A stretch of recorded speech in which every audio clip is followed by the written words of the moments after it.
ওই আর কটা দাও।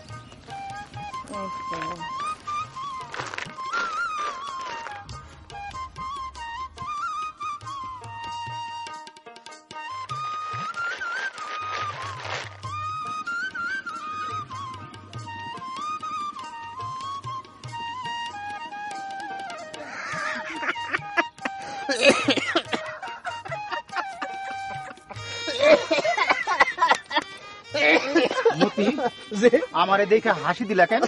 শুধু হাসি দেয় না দুলা ভাই, হাসির লগে কাশিও দিছে। ইহাকে বলে কাষ্ট হাসি। কয় কি কাষ্ট হাসি দিবা কেন?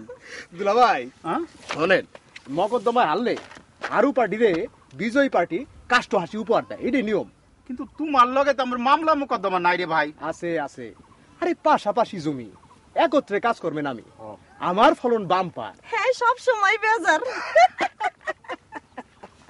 ঘটনা সত্য, আমিও তো ভালো বীজে চাষ করি, সেচ দেই, সার দেই, ফলন পাই না কেন?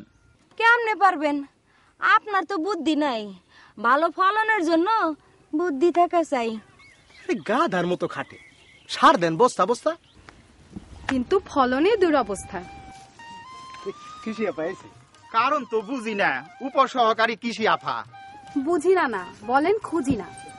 উপরি সার দিবেন একবার, ফলন হবে চমৎকার। 3 বার দিয়ে কাম হয় না। সেটা তো দানাদার ইউরিয়া, পুরনো বিষয়। নতুনে আসেন, গুটি ইউরিয়া সার চারা রোপণের 7 দিন পর দিবেন একবার। শুধু একবার? আরে শুধুমাত্র একবার এই গুটি ইউরিয়া সার প্রয়োগ করলে বারবার উপরি সার প্রয়োগের ঝামেলাই থাকে না। আফা, ব্যাপারটা একটু বুঝায় কোন দে আমারে। আচ্ছা, বুঝিয়ে বলছি শুনুন। সাধারণ ইউরিয়া থেকে ব্রিকেট মেশিনের সাহায্যে 3 ধরনের ইউরিয়া গুটি তৈরি করা হয়। 1 গ্রামের ছোট গুটি এবং 2 ও 3 গ্রামের মেগা গুটি। আউশ এবং আমন ফসলে 1 গ্রামের 2টি ছোট গুটি অথবা 2 গ্রামের 1টি মেগা গুটি। বড় ফসলের 3টি ছোট গুটি অথবা 3 গ্রামের 1টি মেগা গুটি ধানের 4 গুছির 3 থেকে 4 ইঞ্চি কাদার নিচে পুঁতে দিতে হবে। কাজটি করার নিয়ম হলো, প্রথম সারির প্রথম 4 গুছির মাঝখানে ফাঁকা জায়গায় আঙুল সমান পরিমাণ কাদামাটির নিচে পুঁতে দিতে হবে। এরপর 4 গুছি বাদ দিয়ে পরের 4 গুছির মাঝখানে ফাঁকা জায়গায় পুঁতে দিতে হবে। প্রথম সারিতে গুটি প্রয়োগের পর দ্বিতীয় সারি বাদ দিয়ে তৃতীয় সারিতে একই নিয়মে গুটি প্রয়োগ করতে হবে। এভাবে 1 সারি অন্তর অন্তর এবং 4 গুছি পর পর গুটি পুঁতে সমস্ত জমিতে গুটি ইউরিয়া প্রয়োগ করতে হবে। প্রয়োগ করার পরে পেছন দিকে হেঁটে চলে আসতে হবে। বুঝা ফেলাইছি আফা। তো গুটি ইউরিয়া ব্যবহার করলে লাভটা কি হয় আফা? গুটি ইউরিয়ার কার্যকারিতা বেশি। এই যেমন ধরেন, সারের অপচয় হয় না, তাই সার কম লাগে। আর আপনি যে গুঁড়া ইউরিয়া ব্যবহার করেন, এতে অপচয় হয় অনেক বেশি। ঠিকই বলছে। গুঁড়া ইউরিয়া গ্যাস হয়ে বাতাসের সাথে মিশে যায় এবং পানির স্রোতে ধুয়ে যায়।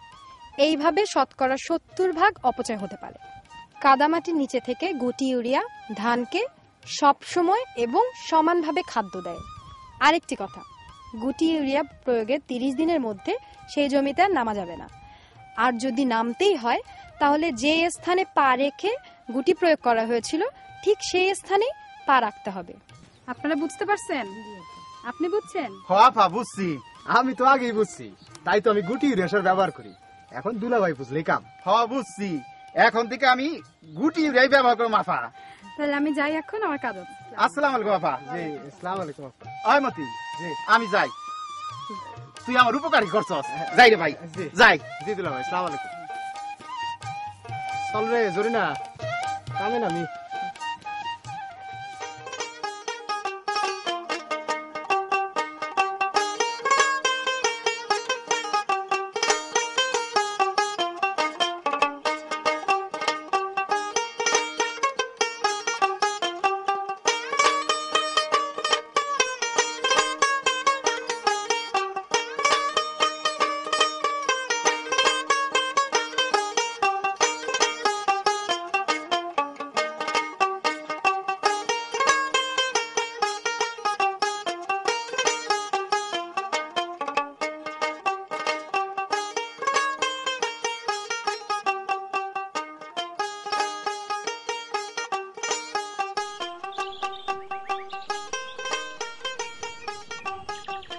দুলা ভাই, কি দেখেন? বুদ্ধির খেলা দেখি রে বোন। চাষে খরচ হইল কম, ফলন হইল বেশি। গুটি ইউরিয়া ব্যবহারে 25% ফলন বাইরা যায়।